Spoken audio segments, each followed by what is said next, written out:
পড়াশোনা শেষে আমাদের সবাই একটা কাজের প্রয়োজন হয়। হয়তোবা পড়াশোনা শেষ কিংবা পড়াশোনা মধ্য চলাকালীন সময় আমাদেরকে একটা কাজের প্রয়োজন হয়, পার্ট টাইম হিসেবে হলেও বা ফুল টাইম হিসেবে হলেও। কিন্তু কাজ করতে গেলে আমাদের একটা সিভি কিংবা একটা বায়োডাটা প্রয়োজন পড়ে, যেটা আমরা করতে চাই কম্পিউটারের দোকানে বা নিজে যখন পারি তখন আমরা হয়তোবা পিসি বা কম্পিউটার বা ল্যাপটপে করি। তখন কিন্তু আমাদের একটা মনে প্রশ্ন জেগে যায়, আর প্রশ্নটা হচ্ছে যে আমরা আসলে সিভি করব নাকি রিজিউমি করব। অ্যান্ড আমরা সিভি কি আর রিজিউমি কি এটার পার্থক্য জানি না। সো আজকে আপনাদের সাথে এটাই ডিসকাস করবো যে সিভি অ্যান্ড রিজিউমের মধ্যে কি পার্থক্য রয়েছে। প্রথমেই আসি রিজিউমি।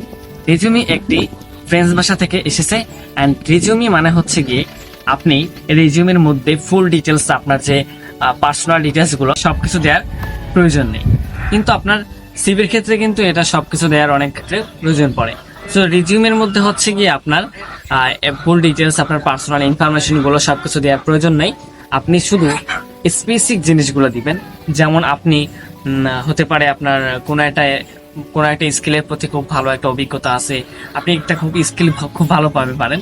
তো সেক্ষেত্রে সেটা উল্লেখ করবেন আপনার রেজিউমিতে। ধরেন আপনি কোনো একটা আইটি কোম্পানিতে জব করতে চান, সো আইটি সম্পর্কে যদি আপনার ভালো একটা দক্ষতা থাকে বা আইটি সম্পর্কে যদি আপনি খুব ভালো জানেন, তাহলে আপনি সেখানে একটা রিজিউমি তৈরি করবেন, যে রিজিউমের মধ্যে আপনার আইটি সম্পর্কে পুরো স্কিলগুলো ওখানে স্টেপ বাই স্টেপ সাজানো থাকবে। এবং রিজিউমের মধ্যে আপনার ইনফরমেশন হিসেবে আপনি ক্যারিয়ার থাকতে পারে, অ্যান্ড আপনার হচ্ছে গিয়ে স্কিলগুলো থাকতে পারে, অ্যান্ড আপনি কি কি আসলে কোন কোন ক্ষেত্রে কাজ করতে পছন্দ করেন সেগুলো থাকতে পারে। দ্যাটস এনাফ ফর রিজিউমি ক্ষেত্রে, অ্যান্ড আপনি রিজিউমি বানানোর ক্ষেত্রে এটা দ্যাটস এনাফ, আর কিছু লাগবে না। বাট হচ্ছে আপনি যদি একটা সিভি তৈরি করতে চান, এবার আমরা সিভি যদি আসি সিভির বিষয়, তাহলে আমরা সিভি হচ্ছে গিয়ে একটা ল্যাটিন ভাষা থেকে এসেছে, অ্যান্ড এটার যার অর্থ হচ্ছে গিয়ে ওয়ান্স অফ লাইফ। সো এটা হচ্ছে গিয়ে আপনার সিভির ভিতরে, এটার সিভির পুনরূপ হচ্ছে কারিকুলাম ভিটা, যেটার ভিতরে আপনার ফুল পার্সোনাল ডিটেলস থাকবে, আপনার ওয়ার্ক এক্সপিরিয়েন্স থাকবে, আপনার পার্সোনাল ডিটেলস গুলো থাকবে, ওয়ার্ক এক্সপিরিয়েন্স থাকবে, অ্যান্ড আপনি কি কি কাজ পছন্দ করেন, আপনি আপনার ইন্টারেস্ট কি, আপনার ফেভারিট জিনিস কি, আপনি ল্যাঙ্গুয়েজ, টোটালি সব থাকবে আপনার সিভির ভিতরে। অ্যান্ড সিভি আপনি সব জায়গায় শো করতে পারবেন, প্রতিটা কোম্পানিতে শো করতে পারবেন, অ্যান্ড কিন্তু আপনি রিজিউমিটা সব ক্ষেত্রে পারবেন। হয়তো আপনি যে সেক্টরে জব করতে চান, যে সেক্টরে আপনি কাজ করতে চান, সো সেই ক্ষেত্রে আপনি শুধু সিভিটা সাবমিট করবেন। বাট রিজিউমি সাবমিট করার ক্ষেত্রেও অনেক অর্থ থেকে যায় বা অনেক কথা থেকে যায়। আপনি যে সেক্টরে জব করতে চাচ্ছেন সেক্ষেত্রে কি রিজিউমিটা আসলে প্রেফার করে কিনা সেটাও থেকে যায়।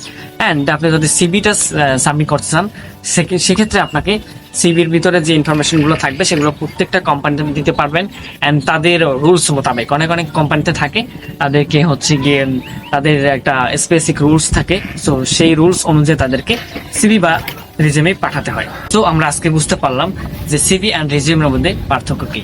তবে আমার মনে হয় দুইটাই আপনাদের ক্ষেত্রে খুব প্রযোজ্য, কারণ আপনি যখন কোনো স্পেসিফিক সেক্টরে জব করতে যাবেন তখন কিন্তু আপনার রেজিউমি দরকার হবে, অ্যান্ড আপনি যদি কোনো স্পেসিফিক সেক্টরে জব করতে নাও যান সেক্ষেত্রে কিন্তু আপনার সিভিটা দরকার হবে।